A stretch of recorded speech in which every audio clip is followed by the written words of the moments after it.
هذا من ما ليس منه فهو رد আলহামদুলিল্লাহ শুরুতেই প্রশংসা জ্ঞাপন করছি সেই মহান রব্বুল আলামিনের, যার অশেষ অনুগ্রহে আমরা আজকে এই জুমার দিনে জুমার সালাত আদায় করার লক্ষ্যে মসজিদে এসে উপস্থিত হতে পেরেছি। তাই মহান রব্বুল আলামিনের প্রশংসা জ্ঞাপন করছে আলহামদুলিল্লাহ। দুরূদ ও সালাম বর্ষিত হোক শেষ নবী সৈয়দুল মুরসালিন খাতামুন নবিয়্যিন মুহাম্মদ সাল্লাল্লাহু আলাইহি ওয়াসাল্লামের উপর। আল্লাহুম্মা সাল্লি আলাইহি আল্লাহুম্মা বারিক আলাইহি। সম্মানিত উপস্থিতি, আমরা সবাই হয়তো অবগত আছি, এখন আমাদের মাঝে আরবি যেই মাসটি চলছে বা অতিবাহিত হচ্ছে সেটা হচ্ছে রবিউল আউয়াল মাস। আজকে 11ই রবিউল আউয়াল, সেই হিসাবে আগামীকালকে 12ই রবিউল আউয়াল এবং আমাদের দেশের একটি ধর্মীয় দিক থেকে ইবাদতের দিক থেকে একটি গুরুত্বপূর্ণ আগামীকালকে অনুষ্ঠান হবে, যেটা হচ্ছে ঈদে মিলাদুন নবী। তো আমরা আজকে জানার চেষ্টা করব যে আসলে শরিয়াতে ঈদে মিলাদুন নবী এই পরিভাষা এবং এই ধারণা কতটুকু সঠিক, এটা আমরা আজকে জানার চেষ্টা করব ইনশাআল্লাহ। মা তৌফিক ইল্লা বিল্লাহ, আলাইহি তাওয়াক্কালতু ওয়া ইলাইহি উনীব। তো ঈদে মিলাদুন নবী, এখানে মূলত 3টা শব্দ আছে। একটা হচ্ছে ঈদ, আরেকটা হচ্ছে মিলাদ, আরেকটা হচ্ছে নবী সাল্লাল্লাহু আলাইহি ওয়াসাল্লাম। ঈদ শব্দের অর্থ আমরা সবাই জানি যে উৎসব বা আনন্দ, আর মিলাদ এর অর্থ হচ্ছে জন্মের সময়। মিলাদ এটা আরবি শব্দ, যার অর্থ হচ্ছে জন্মের সময় বা কাল, আর নবী মানে নবী সাল্লাল্লাহু আলাইহি ওয়াসাল্লাম। তো এই 3টা শব্দের অর্থ দাঁড়ায় নবী সাল্লাল্লাহু আলাইহি ওয়াসাল্লামের জন্মের সময় আনন্দ উদযাপন করা। নবী সাল্লাল্লাহু আলাইহি ওয়াসাল্লাম যেই সময় জন্মগ্রহণ করেছেন, যেই দিনে জন্মগ্রহণ করেছেন, সেই দিনটাকে উদযাপন করা, সেই সময়ে আনন্দ প্রকাশ করা, এটা হচ্ছে ঈদে মিলাদুন নবী এর শাব্দিক অর্থ। তো আমাদের মনে রাখতে হবে যে ইসলামে আনন্দ বা দুঃখ প্রকাশ করতে কোনো সমস্যা নেই, এটা জায়েজ। আমাদের শরিয়াতে কি দেয়, অনুমোদন দেয় যে কেউ যদি খুশির কোনো সংবাদ পায় বা খুশির যদি কোনো কিছু পায়, তবে এটা কি করতে পারে, তার ভিতর থেকে এটা প্রকাশ পেতে পারে। অনুরূপভাবে কেউ যদি কষ্টের কোনো কিছু পায়, তবে সেটাও তার ভিতর থেকে প্রকাশ করতে পারে বা এটা প্রকাশ হবেই, কারণ এটা মনের বিষয়। আর মনের মালিক কিন্তু মানুষ নিজেও না। আমাদের মনে রাখতে হবে যে আমাদের যে মন আছে, এই মনের মালিক কিন্তু আমরা কি না, নিজে না। একটা হাদিস আছে, রাসূল সাল্লাল্লাহু আলাইহি সাল্লাম বলেছেন যে তোমাদের অন্তরগুলো আল্লাহর বা রহমানের আঙ্গুলে আছে, তিনি যেভাবে চান সেভাবে তিনি এটাকে পরিবর্তন করেন। এজন্য কথার কথা, কোনো একটা জিনিসকে যদি আমাদের খারাপ লেগে যায়, তাহলে মনকে যদি আমি বারবার বুঝাই তুমি এটা ভালোবাসো, তাহলে এটা কি, সে ভালোবাসবে না। কারণ আসলে আমাদের মনের মালিক কিন্তু আমি কি না, আমি নিজে এটাকে পরিচালনা করতে পারি না। তো এই জন্য যদি আনন্দের কোনো সংবাদ আসে বা কষ্টের যদি কোনো সংবাদ আসে, তবে মন এটা অটোমেটিক কী করবে, এটা কেন্দ্রিক সে আনন্দিত হবে এবং এটা কেন্দ্রিক সে দুঃখিত হবে। এখানে আসলে মানুষের কিছু করার থাকে না। তাহলে এটা হচ্ছে কি জায়েজ, এটা শরিয়াত সম্মত জিনিস। কিন্তু সেটাকে কেন্দ্র করে কোন উৎসব বানানো, সেটাকে উদযাপন করা, এটা শরিয়াত এটাকে নিষিদ্ধ করে। আপনি এটা আনন্দিত হবেন, যে সময় পেয়েছেন আনন্দিত হবেন, এটা এটা এটা নাজায়েজ কোনো কিছু না। কষ্টকর কোনো জিনিসের মুখোমুখি হয়েছেন, কষ্ট পাবেন, এটা মানে নাজায়েজ কোনো কিছু না। কিন্তু এটাকে কেন্দ্র করে উদযাপন করবেন, দিন মানাবেন, একটা অনুষ্ঠান তৈরি করবেন, শরীয়ত কিন্তু এটার কি করে না, অনুমোদন দেয় না। কথার কথা, আপনার একটা সন্তান হয়েছে, খুশির সংবাদ, অবশ্য আপনি খুশি হবেন, কিন্তু এটাকে কেন্দ্র করে আপনি প্রতি বছর ওই দিনকে আপনি একটা উৎসব বানাবেন, শরীয়ত কি করে না, এটার অনুমোদন দেয় না।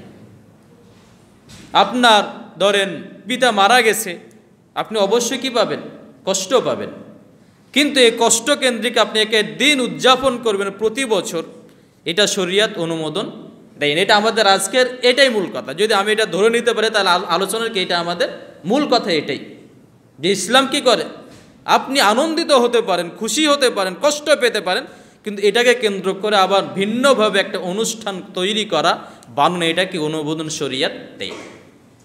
তবে আনন্দের ক্ষেত্রে মাত্র 2টা দিনকে উদযাপন করার অনুমোদন শরীয়ত দিয়েছে। মানে যত ধরনের আনন্দ হোক আপনি এটা উদযাপন করতে পারবেন না, শুধুমাত্র 2টা দিন ব্যতীত। এই 2টা দিন শরীয়ত আমাদের অনুমোদন দিয়েছে, আমরা এটা কি করতে পারি, উদযাপন করতে পারি। যেমন আমরা রাসূল সাল্লাল্লাহু আলাইহি সাল্লাম তিনি যখন মক্কা থেকে মদিনায় আসলেন, হাদিসে বলা হচ্ছে যে রাসূল সাল্লাল্লাহু আলাইহি সাল্লাম দেখলেন যে সেই মদিনার লোকেরা এটাকে আনন্দিত বা আনন্দ উদযাপন করছে 2টা দিন। হাদিসে আনাস থেকে বর্ণিত, তিনি বলছেন যে কদিমা রাসূলুল্লাহ সাল্লাল্লাহু আলাইহি সাল্লাম আল মাদিনাতা, রাসূল সাল্লাল্লাহু আলাইহি সাল্লাম মক্কা থেকে হিজরত করে মদিনায় আসলেন।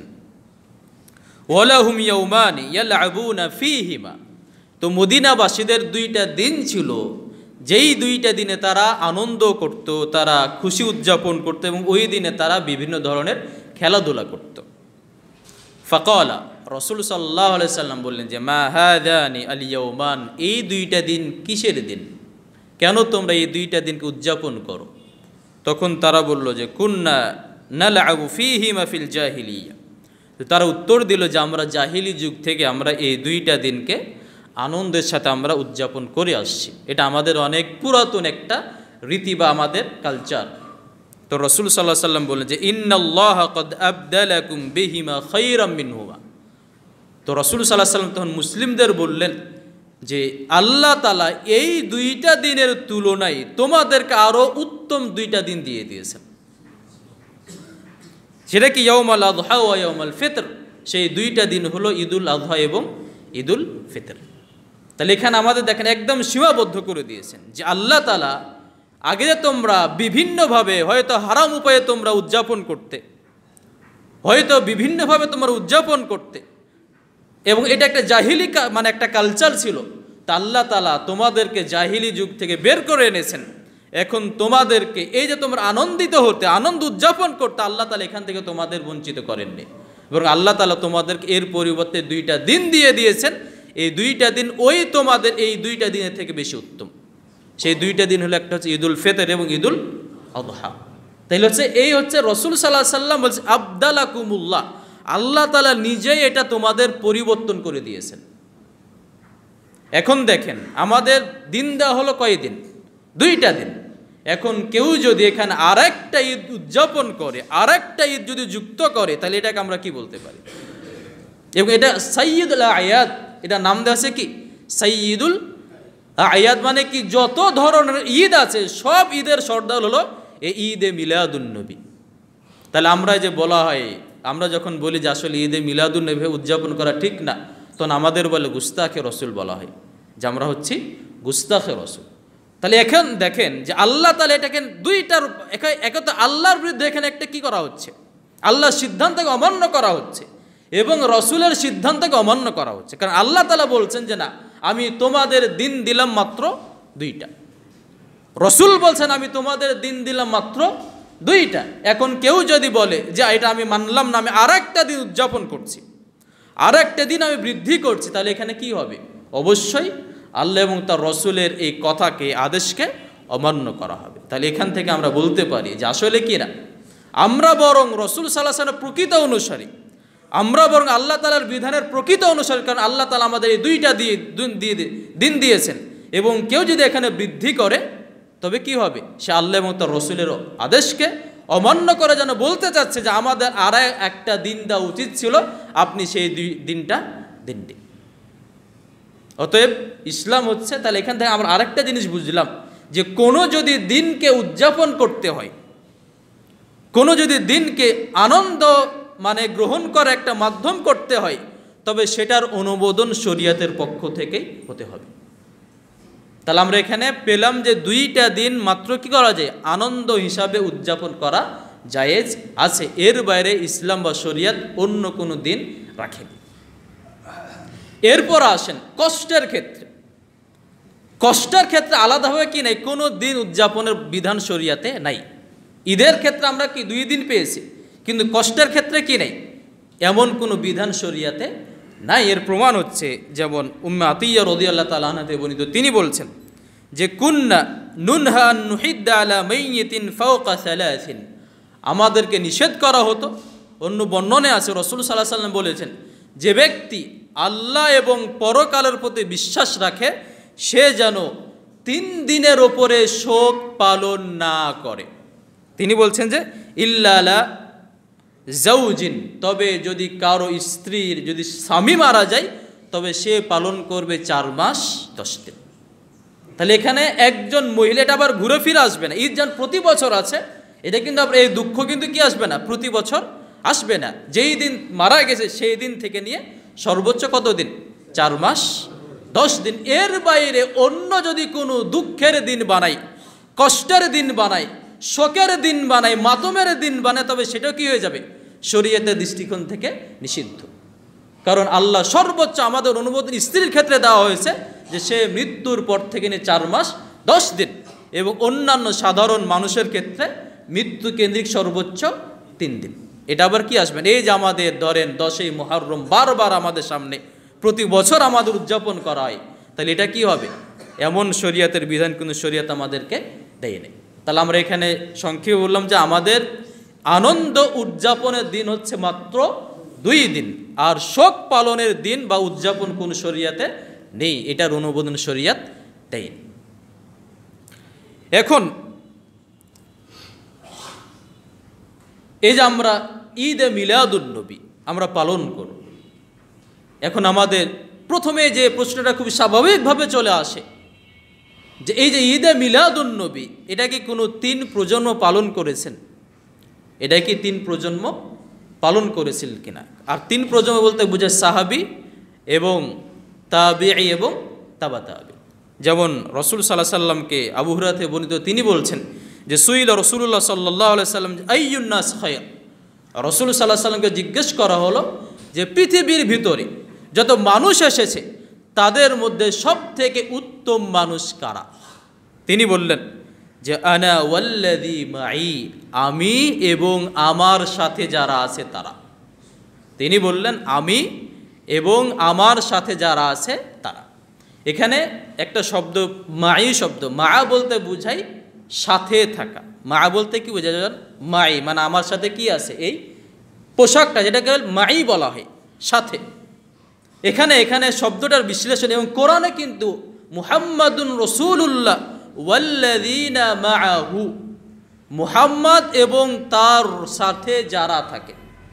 এখানে আল্লাহ তাআলা চাইলে বলতে পারতেন মুহাম্মদ এবং তার সাথীগণ, কিন্তু এখানে কি মা শব্দ, এর অর্থ তাৎপর্য এটাই দাঁড়ায় যে সাহাবায়ে কেরাম এমন ছিলেন যে তারা সুখে দুঃখে, আনন্দ ফুর্তিতে, এরপরে কষ্টে সব সময় তারা কি করতেন, রাসূল সাল্লাল্লাহু আলাইহি সাল্লামের পাশেই তারা অবস্থান করতেন। মানে তাদের বৈশিষ্ট্য এমন যে তারা কখনো কি করতেন না, রাসূল সাল্লাল্লাহু আলাইহি সাল্লামকে ছেড়ে চলে যাবেন, তিনি কোথায় দুঃখে পড়ে গেছেন, কষ্টে চলে গেছেন, তিনি তাকে ছেড়ে চলে যাবে, এটা কি সাহাবীদের কি ছিল না, এটা অভ্যাস ছিল। এতটা মুহাব্বত যেটা আমরা ওই উহুদ যুদ্ধে পাই, যখন রাসূল সাল্লাল্লাহু আলাইহি সাল্লামকে কেন্দ্র করে তীর ছোড়া হলো, যখন তীর ছুটছে সেই কাফেররা, তখন সাহাবায়ে কেরাম কি করলেন, তাকে চতুর্দিক থেকে ঘিরে ফেললেন। এমনকি কিছু সাহাবীদের আপনার দেহে 100টার ওপরে কি ঢুকেছে, তীর ঢুকেছে, কিন্তু তারপরে তারা কি করেননি, নড়েননি। এই ছিল সাহাবীদের বৈশিষ্ট্য, এতটা ছিল তাদের মুহাব্বত দিনের ক্ষেত্রে।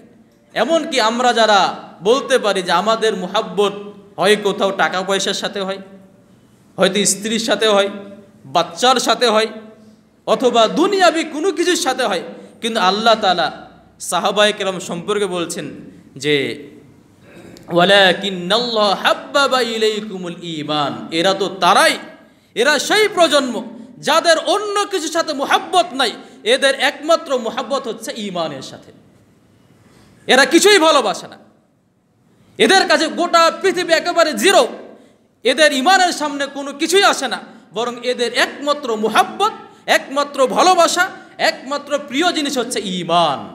ওয়াকাররাহা ওয়াযায়্যানাহু ফি কুলুবিকুম, পরের শব্দকে আল্লাহ বলছেন ওয়াযায়্যানাহু ফি কুলুবিকুম, এই ঈমান তাদের অন্তরে গহনা বানিয়ে দেওয়া হয়েছে। জাইয়ানা বলতে মানুষ, জাইয়ান বলতে হচ্ছে সৌন্দর্য গ্রহণ করা। যেমন আমরা আপনার যে অলংকারকে মানে এই আরবিতে জিনা বলা হয়, মহিলারা যে গহনা পরে অলংকার, একে বলা হয় জিনা বলা হয়। মানে এদের একমাত্র অলংকার, এদের একমাত্র গহনা হচ্ছে ঈমান। এরা কি এই ঈমানেই তারা কি সৌন্দর্য, নিজের সৌন্দর্য বর্ধন করেছে। এই ছিল সাহাবীদের ঈমান, এর সাথে ভালোবাসা, রসুলের সাথে ভালোবাসা। তো বলা হচ্ছে যে আল্লাহ রসুল সাল্লাল্লাহু আলাইহি সাল্লাম উত্তম মানুষ কারা, তিনি বললেন আমি এবং আমার সাথে যারা আছে তারা কি পৃথিবীর মধ্যে সব থেকে উত্তম মানুষ। এরপরে সুম্মাল্লাযীনা আলাল আসারি, এরপরে তারা উত্তম যারা তাদের আসারে আছে। আসার বলতে বোঝায় যে কথার কথা, আপনি ধরেন চলছেন বালুর ওপরে, ধরেন চলছেন বালুর ওপরে হাঁটলে একটা কি দাগ পড়ে না, পায়ের টিক পড়ে, একে বলে আসার বলা হয়। একে আরবিতে বলা হয় আসার। অর্থাৎ যারা সাহাবীদের কি আসার ওপরে, অর্থাৎ সাহাবীরা যেখানে পা রেখেছে তারাও সেখানে পা রাখে। এটা তাবিদের কথা, মানে তাদের বৈশিষ্ট্য কি ছিল, যে সাহাবীরা যেখানে পা রেখেছেন তাবিরা কি করেছেন সেখানে পা রেখেছেন।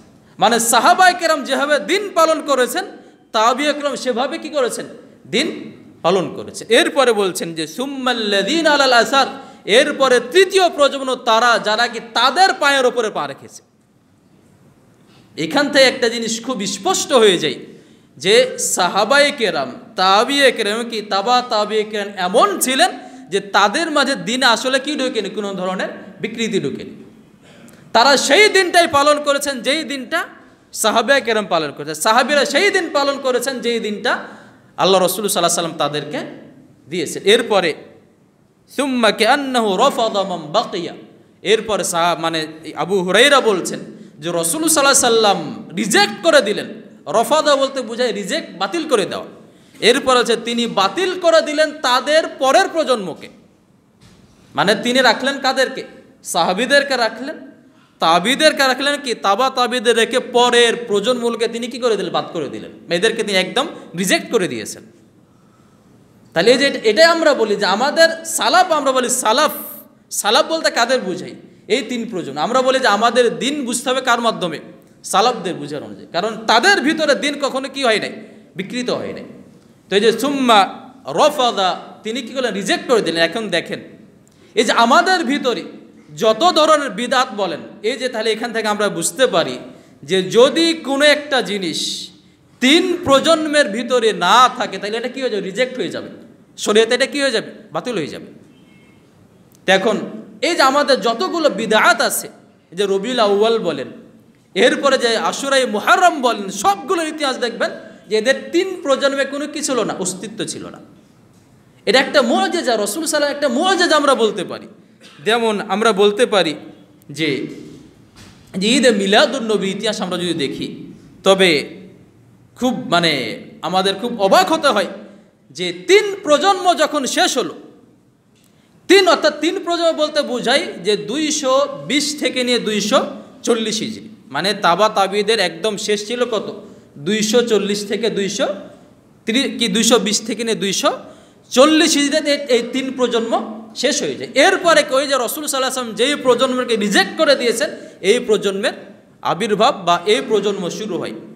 তো আহমদ ইয়ার খান বেরলভী, এই যে আমাদের বাংলাদেশে যারা কি এই ধরনের আপনার এই যে মিলাদ মানে মানে মানে মিলাদ উদযাপন করে, এরা হচ্ছে মূলত কারা, আমরা জানি যে হানাফিদের মাঝে দুইটা গ্রুপ আছে, একটা হচ্ছে দেওবন্দি, একটা হচ্ছে বেরলভী। দেওবন্দিরা আসলে কি মানায় না, তারা ঈদে মিলাদুন্নবী পালন করে না, পালন করে কারা, সেই বেরলভী গ্রুপ। তো এদের একজন শীর্ষস্থানে আলেম আহমদ ইয়ার খান বেরলভী, তিনি বলছেন যে লাম ইয়াফাল আহাদুম মিনাল কুরুনি সালাসা, এই ঈদে মিলাদুন্নবী তিন প্রজন্মের কেউ এই ঈদে মিলাদুন্নবী পালন করেনি। তার নিজের বক্তব্য কি, যে এই ঈদে মিলাদুন্নবী এটা পালন করেনি 3 প্রজন্মের কেউ পালন করেনি। ইন্নামা হাদাসা বা'দু, বরং এই ঈদে মিলাদুন্নবী এটার প্রচলন শুরু হয় 3 প্রজন্মের আরও অনেক পরে। এবং ইতিহাস বলে যে এটা সর্বপ্রথম ঈদে মিলাদুন্নবী সর্বপ্রথম চালু হয় 362 হিজরিতে। 362 হিজরি মানে আমরা যে বললাম যে 3 প্রজন্ম, এই 3 প্রজন্ম শেষ হলো কত, 240 হিজরিতে। এবং এটা চালু হলো 362, মানে আরও 120 বছর পরে তাদের মাধ্যমে যাদেরকে রাসূল সাল্লাল্লাহু আলাইহি ওয়াসাল্লাম কী করেছেন, বাতিল করে দিয়েছেন, যাদেরকে তিনি বাতিল করে দিয়েছেন। এবং এই ঈদে মিলাদুন্নবী সর্বপ্রথম চালু করে ফাতিমি শিয়া গোষ্ঠীর মুঈজ লে দীনিল্লাহ, তার নাম ছিল কি মুঈজ লে দীনিল্লাহ। এ মূলত কি বাতিনি শিয়া ফাতিমি গ্রুপ। এখানে বলতাম যে ফাতিমি বলতে কি, আবার ওই যে এখানে এবার সবাই একমত, এই ফাতিমি বলতে কি ওই রাসূল সাল্লাল্লাহু আলাইহি ওয়াসাল্লামের কন্যা আসলে কি না, সেই ফাতেমার তারা গোষ্ঠীর না, সেই বংশের না, বরং এদের ক্ষেত্রে বলেছে এদেরকে অনেকে তো কাফের বলে দিয়েছে।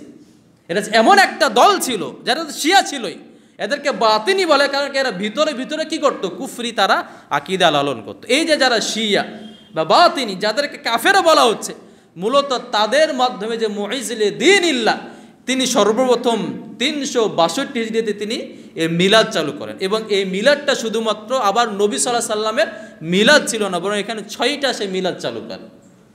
একটা হলো বছরের শুরুর মিলাদ, মানে বছর শুরু হলো এটা একটা মিলাদ, শেষ হলো এটা একটা মিলাদ, এরপর রাসূল সাল্লাল্লাহু আলাইহি ওয়াসাল্লামের মিলাদ, এরপর আলী রাদিয়াল্লাহু আনহুর মৃত্যু কেন্দ্রিক মিলাদ, হাসান এবং কি হুসাইনের মিলাদ এবং ফাতেমা জাহরা, এই 6টা সে কী করে মিলাদ চালু করে। তাহলে এই সর্বপ্রথম চালু হলো কত, 362 হিজরিতে। এরপরে পরবর্তীতে আরেকজন খলিফা আসেন, আফদল বিন আমিরুল জুয়ুশ। আফদল বিন আমিরুল জুয়ুশ তিনি আবার 428 হিজরিতে এই ঈদে মিলাদুন্নবী বাতিল করে দেন। তিনি এসে কী করেন যে এই সমস্ত ঈদে মিলাদ কোনো মিলাদ চলবে না। তাহলে 488-তে তিনি কী করলেন, এটাকে বাতিল করে দিলেন। এরপরে এই যে আফদল বিন আমিরুল জুয়ুশ যখন তিনি মারা যান, তখন তার সন্তান আমের বেহকামিল্লা, তার নাম ছিল আমের বিন বেহকামিল্লা, সে আবার সে কী করে, ঈদে মিলাদুন্নবী চালু করে। এবং এটা সব থেকে বেশি, বিশেষ করে ইরবিলের একজন শাসক ছিল মুজাফফরউদ্দিন কুকবুরি, তার ছিল কি মুজাফফরউদ্দিন কুকবুরি। তিনি সর্বপ্রথম সব থেকে বেশি জাঁকজমকভাবে খুবই আনন্দের সাথে তিনি আপনার এই 563 হিজরিতে আবার তিনি কি করেন, এই ঈদে মিলাদুন্নবী আবার তিনি খুব পুরোদমে চালু করেন। এবং ওই সময় যারা আলেম ছিল তাদেরকে নিয়ে বই লেখান এবং যত ধরনের উদ্যোগ গ্রহণ করা যায় তিনি সব উদ্যোগ গ্রহণ করেন।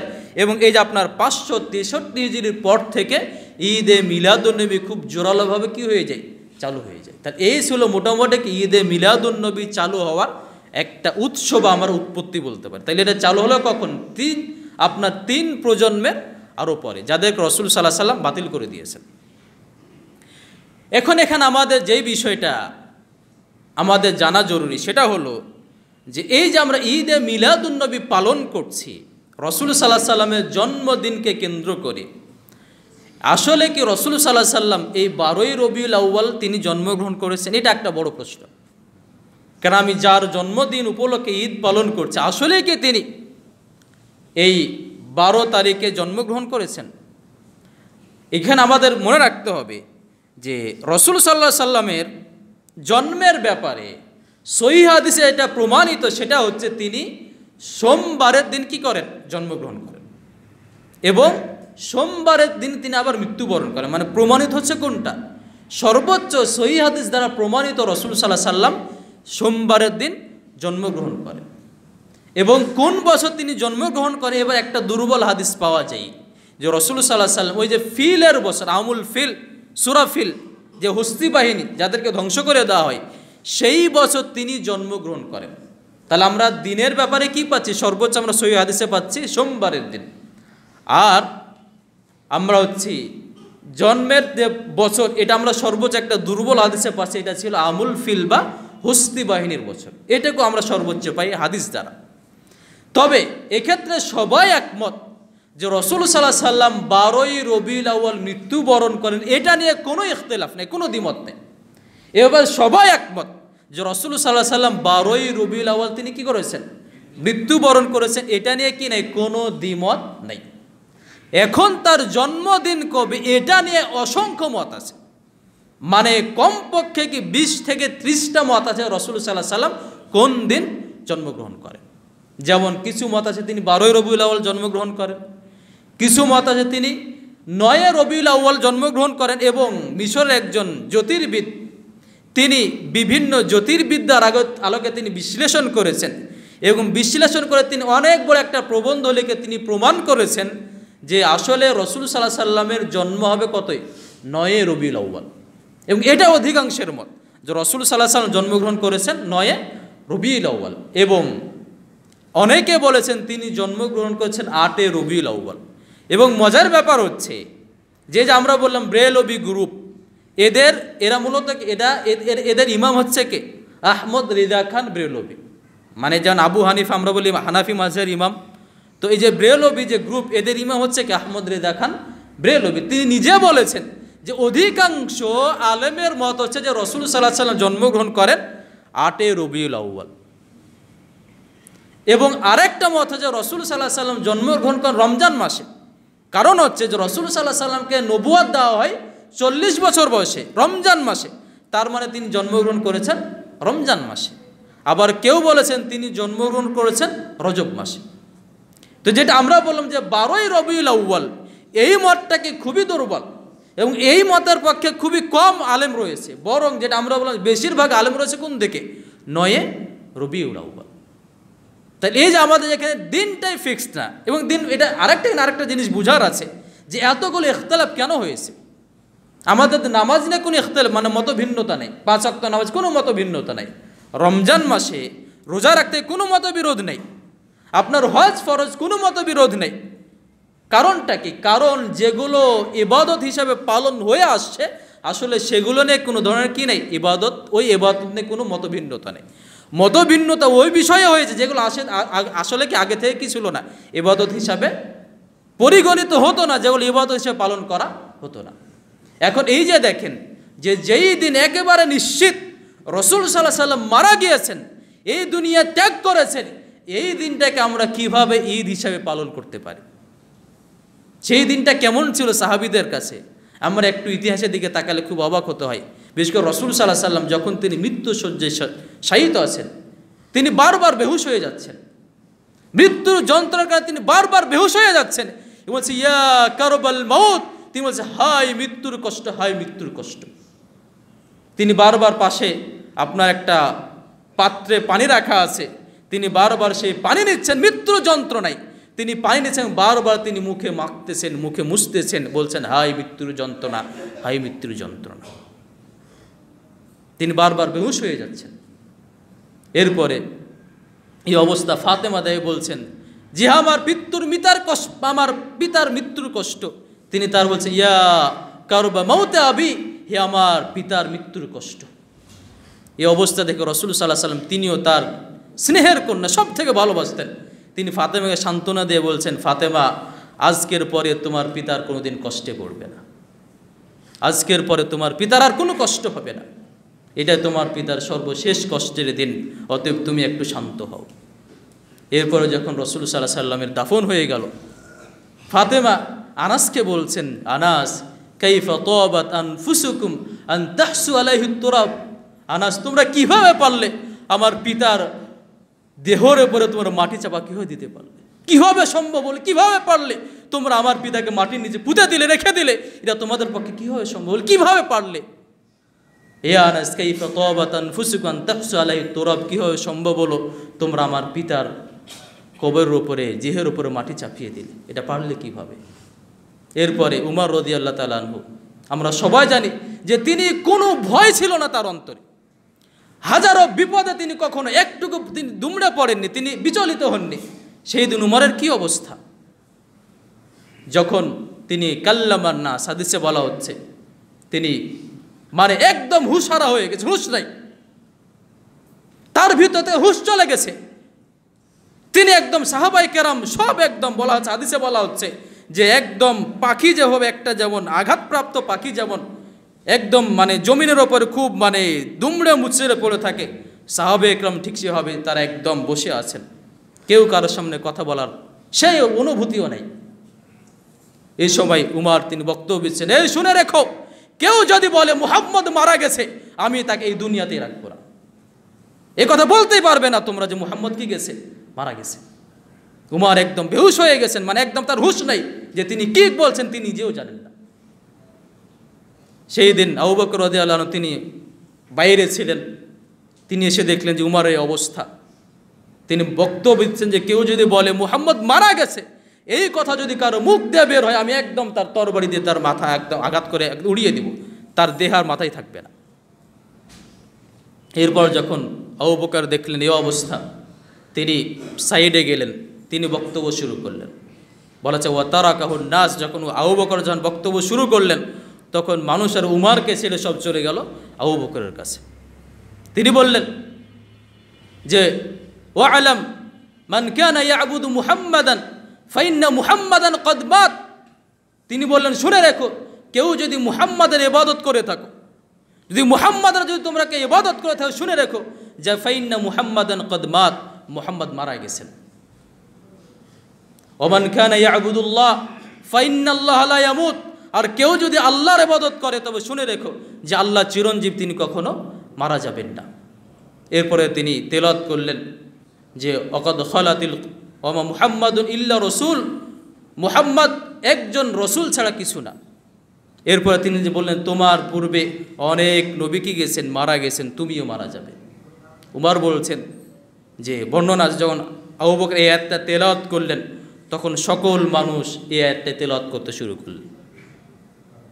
এবং উমর বলছেন যে আয়াতটা আমার ভিতরে আঘাত করলো, এবং আমি এই আয়াতটা জানি এমন মনে হলো যে এই আগে আয়াতটা আমি শুনিনি, এটা আমি যেন প্রথম আয়াত শুনলাম, অথচ আমারটা আগে কি ছিল, মুখস্থ ছিল। মানে এমন একটা অবস্থা হয়েছে যে তিনি কি গেছেন, আয়াতও ভুলে গেছেন।